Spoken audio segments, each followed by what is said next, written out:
पढ़ेंगे अध्याय 4 जिसका नाम है द्विघात समीकरण। क्या नाम है? द्विघात समीकरण। आपको पता होगा आपने। आज अपन चलते हैं अध्याय 4 पर।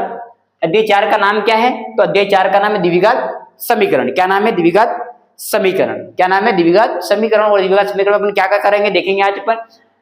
ध्यान याद रखना, द्विघात समीकरण में जो है खाली 3 टॉपिक है। कितने टॉपिक है? 3 या 4, 3 टॉपिक मान सकते हैं अपन। जैसे पहला टॉपिक रहेगा विविध कर का मान मान सकते हैं अपन, विविध कर का मान ज्ञात करना। और सेकंड जो रहेगा वो रहेगा विविध कर का मान के बाद में मूल्यों की प्रकृति। सॉरी, क्या नाम? मूल्यों की प्रकृति। मूल्यों की प्रकृति है ना, प्रकृति। और लास्ट वाला रहेगा मूल ज्ञात करना। क्या ज्ञात करना? मूल ज्ञात करना। और सॉरी एक और है जिसको बोलते हैं के का मान। इतने टॉपिक अपन यहाँ पे हल करेंगे। क्या क्या? विविध कर का मान, मतलब दोनों टॉपिक एक ही है। तो ये दोनों क्या है? एक ही टॉपिक है, क्योंकि मूलों की प्रकृति और विविध कर का मान एक ही बात होती है, थोड़ा सा खाली अलग होता है। थोड़ा सा अलग क्या है? जैसे विविध कर का मान बोलेंगे तो अपन नीचे जाके लिखेंगे नहीं मूलों की प्रकृति कैसी होती है। मैं थोड़ी सी बात बता रहा हूँ आपको मूलों की प्रकृति और मूलों की प्रकृति के बारे में अपन थोड़ी सी बात कर लेते हैं ताकि अपन को पता पड़े, सवाल करें तब। ठीक है, तो चैप्टर का नाम क्या है? द्विघात समीकरण। अपन लिख लेते हैं द्विघात समीकरण वगैरह क्या होता है वो बाद में बात करें। डायरेक्ट आपको सवाल करा रहा हूँ क्योंकि बहुत सारी चीजें इसमें रहती है जो ऑब्जेक्टिव बनते हैं, तो मैं बता रहा हूँ आपको। लास्ट में अपन ऑब्जेक्टिव करेंगे। अभी अपन सिर्फ क्या करेंगे? सवाल। जैसे क्वेश्चन आ गया अपने पास, कुछ क्वेश्चन लिखा देखो। जैसे विविध कर का मान लो, एक काम करता हूँ, मूल्य 3 प्रकार के होंगे। कौन कौन से? मूल्यों की प्रकृति। कौन कौन से? कितने प्रकार? 3 प्रकार की। कितने प्रकार की प्रकृति है ना? 3 प्रकार की। देखो पहली क्या हो जाएगी? मूल बराबर।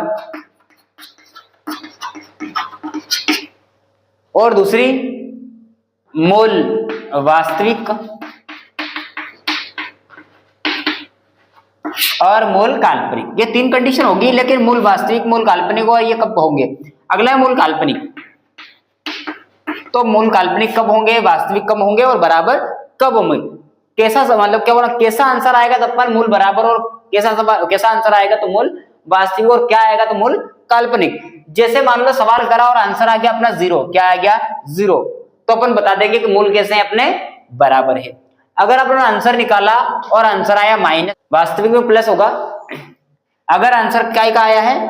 प्लस का आया है, तो बोल देंगे मूल वास्तविक, यानी कि धनात्मक होने पर। धनात्मक होने पर कैसा होता है? मूल वास्तविक होता है। और ऐसा कैसा? अगर मूल काल्पनिक की बात करें तो क्या आ जाएगा? अगर माइनस का आ रहा है तो मतलब क्या है? मूल काल्पनिक है। और माइनस का मतलब ऋण कैसा क्या हो जाएगा? ऋणात्मक। अपन हिंदी में क्या बोलते हैं इसको? ऋणात्मक। ठीक है, अगर ऋणात्मक आएगा तो क्या बोलेंगे? मूल काल्पनिक। समझ में आया? अगर शून्य आए तो मूल बराबर होगा, धनात्मक यानी कि प्लस का है तो मूल वास्तविक, और ऋणात्मक यानी कि माइनस का है तो मूल काल्पनिक। ठीक है, ये आपका हो गया। कुछ कंडीशन आपको ध्यान में रखनी है, जब सवाल करेंगे तो ये चीजें अपनी आएगी, ये आपको याद रखना है। ठीक है, अब आगे चलते हैं, अपना सवाल ले लेते हैं अपन। बहुत आसान सवाल है। अपने को यहाँ पर सूत्र लगाना पड़ेगा, और सूत्र का नाम है विविध कर का सूत्र। कौन सा सूत्र है बेटा? विविध कर का सूत्र। जैसे डी बराबर होता है बी स्क्वायर माइनस 4ac, यानी कि डी बराबर बी की घात 2 माइनस 4ac।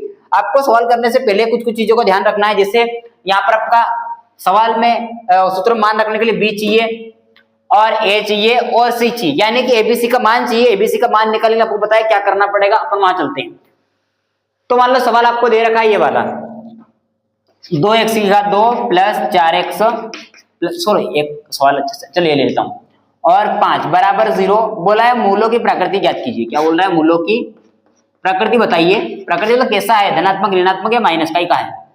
मूलों की प्रकृति ज्ञात कीजिए। ये आपका प्रश्न बना हुआ। क्या करना है? मूलों की प्रकृति। और मूलों की प्रकृति कैसे निकालेंगे, ध्यान से समझना। ठीक है, तो अगर ऐसा सवाल आ गया है मूलों की प्रकृति, तो क्या करना है? सबसे पहला काम रहेगा क्या? इसकी तुलना करनी। क्या करनी है? तुलना क्यों कर रहे हैं भाई? क्या जरूरत पड़ गई? तुलना क्यों कर रहे हैं? क्या जरूरत पड़ गई? तो यहाँ पर जरूरत इसलिए पड़ी है क्योंकि एबीसी के मान निकालने हैं। एबीसी मान निकालने के लिए इसकी तुलना करनी पड़ेगी, क्योंकि पता नहीं है ए कौन है, बी कौन है और सी कौन है। आपको कुछ पता नहीं है, पता करने के लिए तुलना करनी पड़ेगी। और तुलना किससे करनी? द्विघात समीकरण से। किससे करनी पड़ेगी? द्विघात समीकरण से। तो पहला काम सबसे पहले रहेगा द्विघात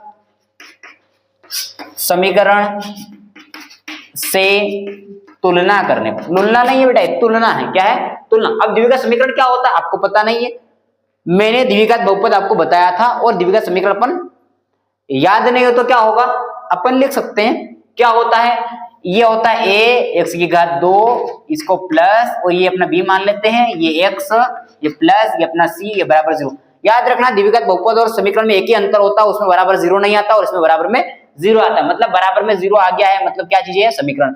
अगर बराबर में 0 मतलब क्या है, द्विघात बहुपद है। ठीक है, ये क्लियर करना आप। तो यहाँ पर a का मान कितना बेटा, a की जगह वहां पर कितना है, 2 है। आपको पता है कहाँ रहता है, x की घात 2 के पास में रहता है। और b कितना दे रखा है, तो b आपका देखो कितना दे रखा है, 4 दे रखा है।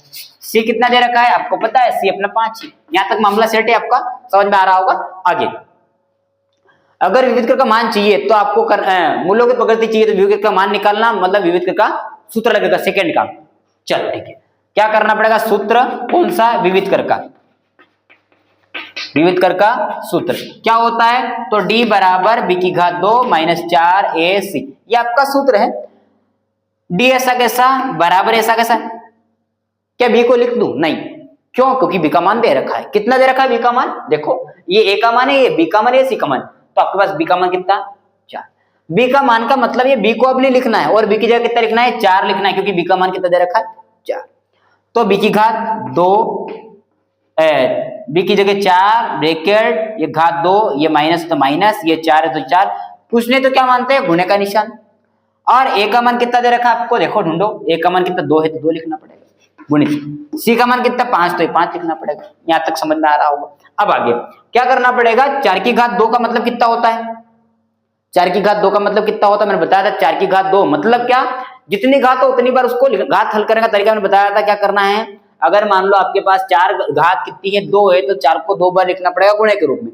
या सिंपल फंडा अपन समझो तो क्या करना है, अभी याद रखना हमेशा इसका ही पहाड़ा इतनी बार बोलना है बस। यहाँ पर अगर ये सवाल क्या करना पड़ेगा, 4 का पहाड़ा 4 बार बोल लो, आंसर आपका आ जाएगा। 4 का पहाड़ा 4 बार बोलोगे कितना आएगा, देखते हैं अपन।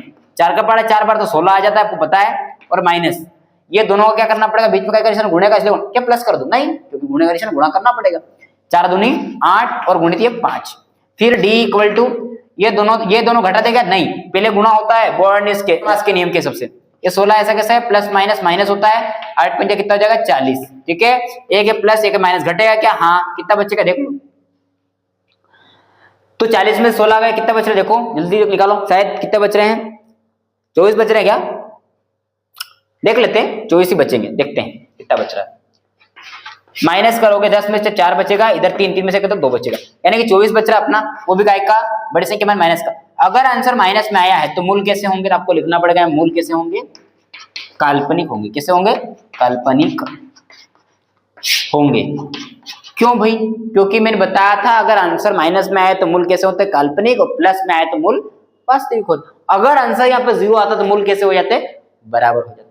आपको समझ में आया होगा, एक दो सवाल और ले लेंगे, समझ में आ जाएगा। ठीक है, चलो अगला क्वेश्चन लेते हैं। हो मेरे दिल के चैन, चलो भाई सवाल आ गया आपका। क्या करना पड़ेगा, सबसे पहले नामकरण नहीं करना है, सॉरी नामकरण नहीं करना है, और क्या करना है, तुलना करना है। क्या करना है, तुलना। और तुलना किससे, द्विघात समीकरण से। किससे तुलना करना पड़ेगा, द्विघात समीकरण से लिख लेंगे, द्विघात समीकरण ही तुलना करवा पर, तुलना करवा पर, तुलना करवा पर, अरे तुलना करवा तुलना करवा पर, द्विघात समीकरण से तुलना करने पर। ठीक है, तुलना कर लेते। द्विघात समीकरण क्या होता है, x की घात 2 प्लस bx प्लस c, क्या, x की घात 2 प्लस bx प्लस c और इक्वल टू 0, यानी बराबर में 0 आएगा। तो आपको नहीं पता हो तो इसको a मान लो भाई, x की घात 2 है सही, प्लस इसको b मान लो, x प्लस इसको अपन c मान लेते और बराबर में 0। अब a की जगह वहां कितना है, तो 1 है, तो a बराबर 1 लिखना पड़ेगा। यहाँ पर b है, वहां पर कितना है 3 है, तो 3 लिखना पड़ेगा। और c की जगह कितना है, यहाँ पर 2 है, 2 लिखना पड़ेगा।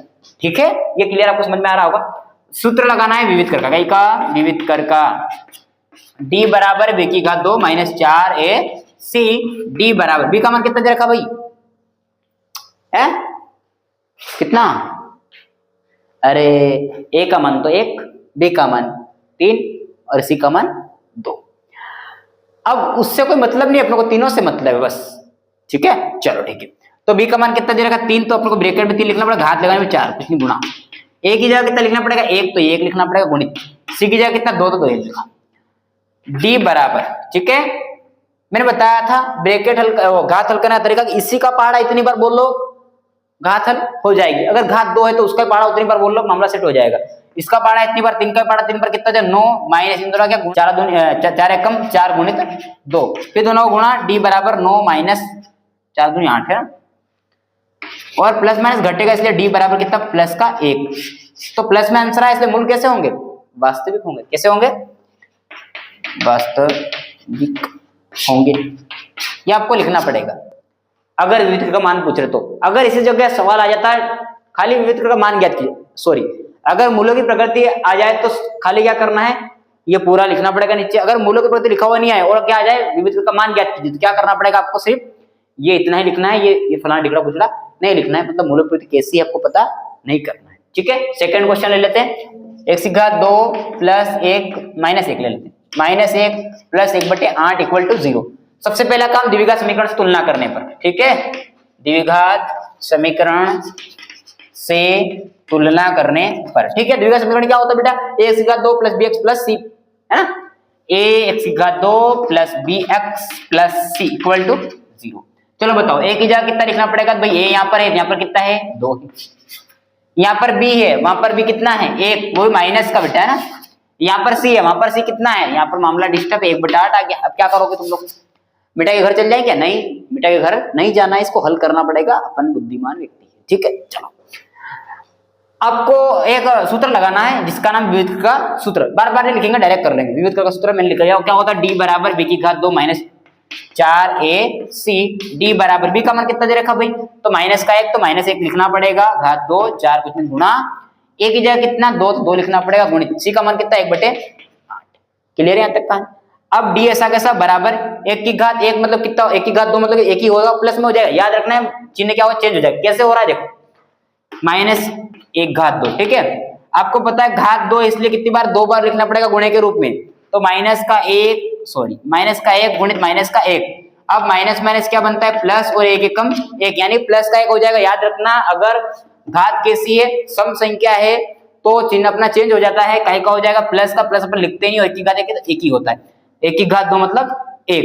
फिर ये माइनस ऐसा कैसे, दोनों का गुणा 4 दूनी 8 गुणित 1/8। 8 से 8 डायरेक्ट काट दो, बचा क्या d बराबर 1 माइनस, और ये 1 प्लस और माइनस घटता है इसलिए कितना 0। और कैसा आ गया आंसर 0? मैंने बताया था आंसर 0 आया क्या होता है? मूल क्या होंगे? बराबर होंगे अगर आंसर 0 आया तो। आज के लिए बहुत है, कल पढ़ेंगे।